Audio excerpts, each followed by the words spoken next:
Ocala's information station, 1370 WOCA. Ocala.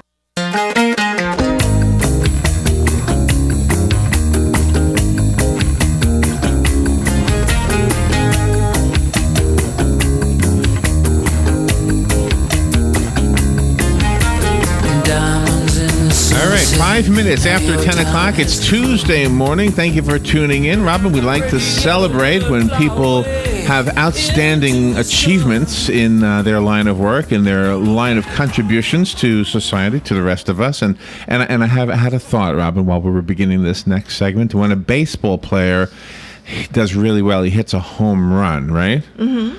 When Brad Nimmo and Habitat for Humanity have a great achievement, it's a home built. Yeah. and you guys hit a home run and probably have 3/4 or 2/3 of a home built from one event. How outstanding is that? And I got that information from your quote in the newspaper. Brad Nimmo is here with the beautiful Sarah Isaacs, who appears in our video, makes our video have more hits. More people look at videos, by the way, when there's pretty women in them. I don't know if you know that. That's right. It's just a trick of the trade, you know. Put some pretty women in your video, people will watch it. Brad and Sarah were part of the team from Habitat that were responsible for that hugely. Successful is an important word, but just enjoyable is maybe another word, because even if it wasn't successful, it was enjoyable, but it was successful and enjoyable. Brad is the executive director of Habitat for Humanity of Marion County. You probably knew that already. He's also on the U.S. Council of Habitat for Humanity International, so they're probably interested to find out how he was so successful. Sarah Isaacs is the development coordinator for Habitat for Humanity of Marion County, and we're just kind of talking about the first annual Habitat for Humanity Family Strawberry and Craft Festival, which was awesome. Good morning, both of you. Good morning. Where are you? There's put some microphones on over here. Okay, good morning. There you are. Good morning, Sarah. Good morning. How you doing? Were you tired at the end of the day? I was very tired, yes. Yeah. Brad, were you tired? Yeah, I'm an old guy. I was tired, when I got there at 3 o'clock in the morning to start. Really? That's when you got there? Yeah. Oh, wow. So, no, we showed up. We saw you at 10, and I know that because that's what time you say it is on the video. Right. And at 10 o'clock, you already knew it was successful. Right. That's awesome. Yeah. It was just a feeling that we had because it had gone very smoothly. When you're organizing something, you always think things aren't going well, but to the people that attended and the vendors that got there early in the farmers market that set up early, everything was orchestrated. Our team did a great job of making sure that everybody knew where to go and everything was organized. Now, I heard a rumor that you ran out of strawberries 3 times? 3 times. 3 times. Wow. So now here's the other part of that rumor. The second time you got strawberries was from the first supplier, and the third time you got it from a grocery store. Is that right? No, not No. quite. Okay. No. All right. Our first supply was from Plant City, and that's what ran out. That was the several hundred And were they flats. having their strawberry festival at the same time? Yeah, Plant City has their big one, their multi-day, or a one up there. And in fact, just to digress a minute, that's why we decided to have one here, because we'd heard so many people say how difficult it was to get into the Plant City one, that they were lined up on the freeway trying to get in. Oh, wow. And wouldn't it be nice to have something? And then, having done one in Brevard, this magic harmonic conversion came together with the right people in the right place at the right time. And so we did Strawberry Festival. But the first batch ran out. That was from Plant City. The second batch was, I guess it might have been because we had to buy them from Cheney Brothers. And I think Plant City is their supplier, but not the same. Okay, so indirectly, not the same picker. Okay, if that's the right word. So indirectly, picker. Right. And then there was actually a run out to Willoughby's fruit stand. Well, we bought out some of those. Oh wow! Oh my gosh! Bought some of those. Sarah did a run to one Publix. Is that correct? We went to. And then we had another. Yeah, and then we had another run to a Publix. Wow! Now, did you utilize the farm market right next door? Some of those they were selling their own. Yeah. So you didn't buy any from them to resell, did you? No, we didn't buy any from them to resell. No.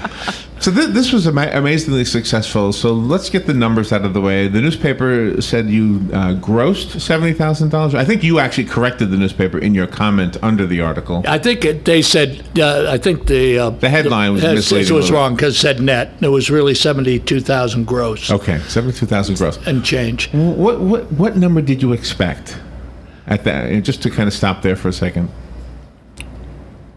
We would have been happy to break even on a first-year event.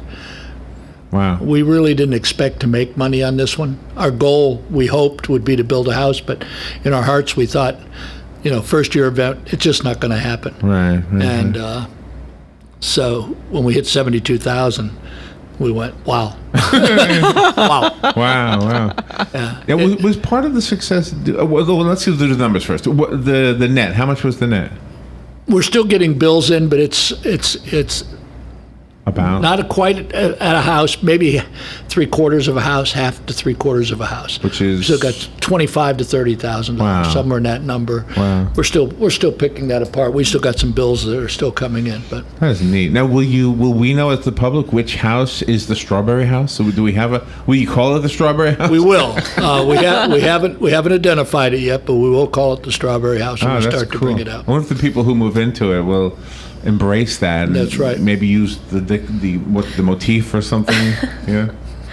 Maybe we can frame a sign for them from the Strawberry Festival to put in their house. Oh, nice. I like that. So you've been successful with the Strawberry Festival before. Obviously, piggybacking on the Plant City one seemed to be part of this. What about all of the other things happening besides the strawberries? How did that all come together? You have a recording artist from Nashville. You have young talent down at the Citizen Circle from Denellen. You had just all kinds of things happening all around us. How did it all come together for you? Well, this is all part of this harmonic convergence. Oh, the old cars, the classic cars? Yeah, that when we took the model from Brevard that I brought with me, they had all those things. We started with a small craft show, a small car show, a kids zone, and a kids stage or a family community stage, as we call it, and then hopefully an artist stage. Now, even in Brevard, we weren't lucky enough to get somebody as big name as Chuck Wicks. Even in all the years I was there, we didn't have a name like that. So that was really a home run to a home built. A home built. So let me ask you something, because Chuck Wicks, and I'm not slighting him in any way, but you were successful at 10 o'clock in the morning. Yes. And he didn't play till 4, I think? 3. Yeah, the Something end. like that? Okay, so people showed up because they wanted to be part of this Strawberry Festival, I think. And it's not taking anything away from him. He had his audience also. Right. I absolutely agree. I was mentioning to Robin outside, it showed us, because just to go back to the numbers, we had expected and had planned with the city, 5,000 was kind of what we thought would attend. Do you have a number there? Around 20,000. Wow. The Ocala Police Department, who've been down there, that do these events, some of the officers said this seemed to be as big as Light Up Ocala. It seemed it, but it was not quite, right? It was just, yeah, I think we're just slightly under but 20,000. it felt exciting, and it felt fun, and it did. And it felt like a nice way to usher in the spring. It was just it's a perfect time of year. Yep. We had just come out of that couple of weeks of pretty miserable weather here. Yeah. And we got that big break of sunshine there. Come about 11 o'clock, the sun came out, and in the 70s. It was just a gorgeous day for it. We like to think that it never rains on a Habitat event, so Yeah. guess God won't let it happen. But we were just absolutely amazed, and therefore the festival was overwhelmed. And I'm sure some people walked away with maybe not a great feeling in their mouth about the whole thing, as the lines got longer and it took longer to get food. Okay, so one of the strawberries were gone, and so one of the negative comments, I guess I'll say, was about the ticket booths. I thought the ticket booths were a good idea, but I don't know if this is a fair, constructive thought. I don't know. But they were saying the ticket booths made them wait in line twice. They had to wait in line for the tickets. They had to wait in line for the food. What is your feedback to that? That sounds like you had those were beautiful ticket booths, by the way. They were well done. yeah, they were done by our volunteers. Wow. Of course, our construction guys. It's 6 1 half dozen the other. We thought it was a good way to keep track of of the money rather than handling cash. Yeah, how else would you do it? Really? Because all those booths and over in the Sprint parking lot, you saw it. There was a mobile motorhome over there. That was the bank, community bank, and everybody that worked the ticket booths were volunteer tellers from community bank. Oh, I didn't realize that. So these are all bonded people that handled the cash coming in. Okay. So we just thought, for safety's sake and things. Right. Mechanically, it took a little while to count all those tickets. In Brevard, as the festival got bigger, we got weighing machines like they use at Chuck E. Cheese, and because they actually weigh those tickets. Okay. And maybe we'll do that. That's part of what we'll be doing on this coming Friday, as we do our kind of celebration and outbrief. Right. Start talking about that. But you're absolutely right. So are there any, besides that, or in addition to that, are there things that you will do different next year? And obviously there's going to be a next year. Is this the biggest event you've had this year? Or, Yes. Well, I don't mean 2014, but it's like... the biggest event for Habitat Ever? for Ocala. Okay. Ever. Yeah. Okay.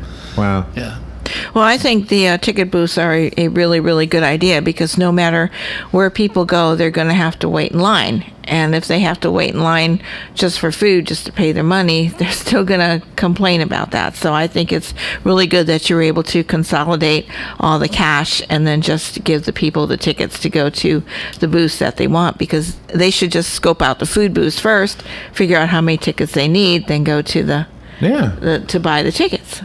Makes sense to me. We've talked about next year, if we stay with tickets, modifying the ticket booth so you can go in from two sides. So each ticket booth actually has two people in it, back to back, selling out each side. That'll double the amount. All right. Rather than put more booths on the street. But see, Robin got a great photograph from. It looks like she's inside the booth. She got it from the opening on the other side of it. I don't know if you saw Robin's photographs. Yeah, I like that I don't one. know if I did. Yeah, she posted them. So the things that happened this year that were right. Were you surprised? I mean, were you surprised? Like for example, as we walked around, we saw these young girls singing over at Citizens Circle. Was that what it was called? Circle, yeah. That was just beautiful. I mean, it was just beautiful to hear her sing and to watch the parents just applauding, and it was just a very wholesome event too. And a personal question, if you don't mind, did you guys pray before the whole event? I know We did. We met in the square at the gazebo and had a prayer circle before we started. Wow. About 4:30 in the morning. Yeah, I think it was 4:30. Oh, wow. 4:30, yeah. So we have to get there earlier next year to Yeah, if you want to put catch that the in our prayer video. circle. So have you submitted the information to the international group, and have they said, wow, we want to do that in our town? Could you have a strawberry festival in any town, USA, or does it have to be in the South? Where do strawberries grow, besides here? California. Oh, okay. Because a lot of and Mexico, a lot of the public strawberries come from California. Oh, really? Okay. The children had such fun at the kids zone area. They had those, battling things where they could, the jousting thing, and then they had the things where they could climb up and go down the slide and things like that. And they were having such a good fun there and a good time there. And the parents looked really relaxed when they were watching their children, because safety is just, the first and foremost issue. Mm-hmm. Yeah, hopefully next year that space will be a lot more spread out and we'll have a lot more things for them to do. Is that your primary job, Sarah, is to plan these kinds of things? Yes. Wow. So what are you working on right now? Right now we actually have 2 events going on. We have one in May. It's a raffle night for the bridge at Ocala is putting it on for us. And we're getting all of the proceeds. What are you raffling off? Just different items Anything? Anything. Okay. Just different items from around town, different businesses. We're still collecting them, so if anyone wants to donate something. Okay. Oh, nice. There will be a large screen television, a 60-inch television. All right. Is that the bridge? You said the bridge? The bridge assisted in living? Ocala. Okay. The bridge. Yeah, the assisted living. Yeah, that's May 15th. And then we also have one in June. June 21st, we're doing a mud volleyball tournament at the Florida Horse Park. Mud volleyball? Yes. Oh, wow. So The some of guys our- are going to be there. yeah, some of our other affiliates do it, and it's very successful for them. So Have you done it? no, So what are you playing in the mud? You playing Yes. volleyball in the mud? one of their arenas, they're going to water it down for us. So we're Oh, just wow. going to set up. So why volleyball. is that popular? People like getting dirty? Yeah. What is? I mean, is the mud got horse manure mixed in it? No. No. Okay. Well, I don't know. I mean, mud. Well, could. It could. Yeah. It's a Florida horse park. Possibly. Who knows? Is it sexy? Is there something sexy about mud? I don't know about that. I think it's more of just. Well, why do guys go to these mud wrestling things? They're sexy, right? I think I so. guess. I mean, hopefully Brad, that's have you not gone why to they're one? coming back. I refuse to answer on the grounds that it might incriminate me. Will you have vendors there also? Yes, well, we're gonna try and include a food truck rally. So we're gonna have just all different types of food trucks going on. So. Oh, that's pretty awesome. Yeah. One of the other great things about the Strawberry Festival that you had was just the joyfulness of the faces of the people, all the adults, the children. Some of the adults had their dogs there. There were some people that were going to the craft booths and they were buying treasures and they were just holding them up and looking at them as they were walking down the street. And very, very nice. And it was great interaction also with the law enforcement officers. We saw them talking to different people throughout the day. Yeah. I think it really showed us, I mentioned to Robin before we came in, I think it really showed us that Ocala is very open to family events and that organizations in the city may want to consider, more family friendly. We have Light Up Ocala. Now we have the annual think you're Strawberry right. Festival. And I'm sorry? Yeah, the Strawberry The Festival. Strawberry Festival. They have the Friday Night Art Walk, which Right. is not so much for kids, Right. but something you can take your whole family to, Right. have a hot dog, Right. watch the kids play, maybe buy something or look at things you haven't seen, Yeah. experience something as a family unit. I think also it makes a comment about your contribution to Habitat for Humanity as far as educating the rest of us about it. What I mean by that is for those who went knowing that it was a Habitat for Humanity fundraiser, they already knew what you do. They already know that it's a ministry. And that's because of you. I mean, you have persistently been on our show, and I'm sure the other radio shows around town, and with the newspaper. So you've done your job of getting the word out about what it's all about, the mission statement. And some people shut up for the strawberries. Some people shut up for Chuck. Was his name Chuck? Chuck Wicks. But I think most people knew what this was about. They understood that this was a fundraiser for an organization that is absolute 100% something you want to support. You want to support Habitat. I think that helped temper the tempers, if you will, when Maybe, yeah. because yeah, people realized that Temper it was the tempers. I like that. Tamper the tempers. It was because people realized it was a fundraiser. It was for Habitat for Humanity. It was Yeah. for a good cause, and there were going to be problems because, as I said, we way underestimated the crowd. It was beautiful, though. And I need to make an apology to the pretty girl. What's her name? Victoria? Oh, yeah. Who sang before Chuck? Victoria Sexton. Yeah, Yes. well, we know her sort of through the show here, and she's not on the video that we made. And the reason for that is because my cousins from Connecticut came down. They called me. I went to the WOCA tent and met up with them. Then we went over to Harry's Starbucks. or Starbucks. For It was coffee. Starbucks, yeah. We went to both, but when Victoria was on, we were in Starbucks. And then when I came out, she was already done, and I felt bad, So We tried to get everybody. yeah, Sure. On Yeah, the you did a video. great job on that video. You did. Julie Hall is to be commended for the T-shirt design. That's right. From And St. we'll be John's doing another School. one of those next year. Oh, and that's another thing. I mean, you were recognizing the people who made contributions. Yeah. It never hurts, to say thank you to people.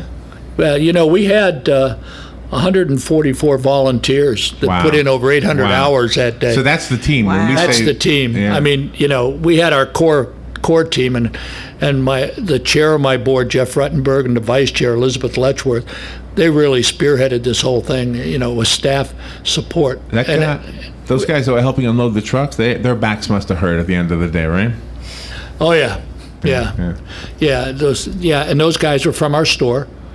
They came over. That was their weekend off, so they came over from the store. Wow.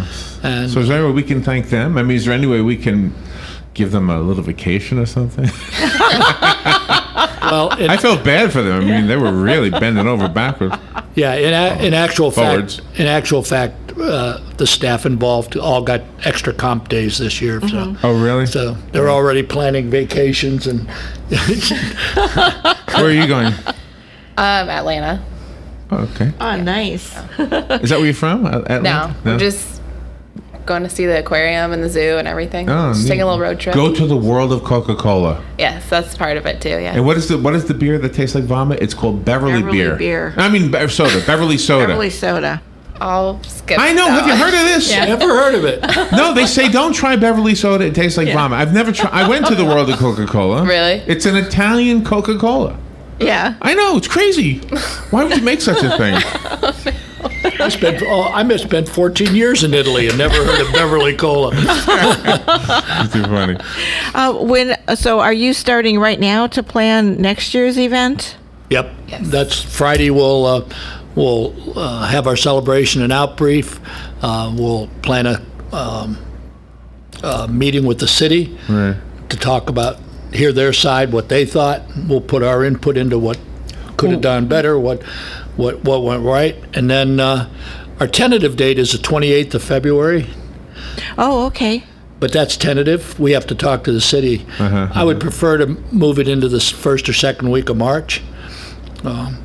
Yeah, the first Saturday in March. It would seem like Yeah. a good idea to be consistent with Right. the people every year. But the city, I think, at one time had something planned. Oh, really? They were trying to plan an annual event too for that. So, but I don't know whether that came about. So things are still up in the air. But Well, thank you for putting this on. I mean, it was great for me. You know, we wanted to do this. It was just so much fun for us. When you go to Light Up Ocala, you say to yourself, this is so wonderful. Why don't we have more of these a year? And now you have brought us another one. So it really is a great gift to the city, and as well as an opportunity for us to give back to a great cause, which is Habitat. So yeah. Well, just a shout out to my whole team of the staff. They were just tremendous, And Sarah, just being brand new on staff, stepped up to the plate and really helped. But she's got pretty eyes. You said that the last time I know. we were here, Larry. I know. You got something going on here? Yeah, no, I just like to repeat Sun's myself. shining right in them. I just like to repeat myself. I was actually hoping you would show me your eyes again. Pull your glasses.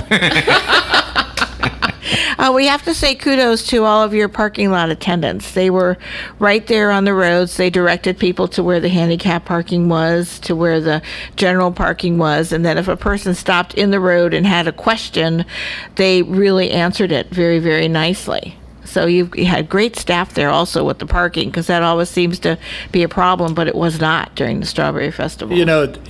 Parking is an issue that Dan Owens, who's was on city council, once said, we don't have a parking problem, we got a perception problem. Right. Because there's lots of parking areas around there. You just got to figure out how to get people to go to them. That's true.